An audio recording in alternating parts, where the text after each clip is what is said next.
సంఖ్యాకాండం 14:20 యెహోవా నీ మాట చెప్పున నేను క్షమించి ఉన్నాను. దేవుని నామానికి మహిమ కలుగును గాక. నీ మాట చెప్పున,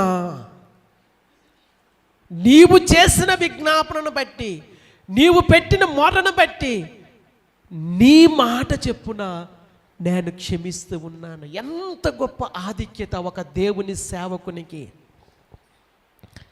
ఎవరైతే దేవుని సన్నిధిలో విజ్ఞాపన చేస్తారో అటువంటి వారికి దేవుడిచ్చేటువంటి ధన్యత.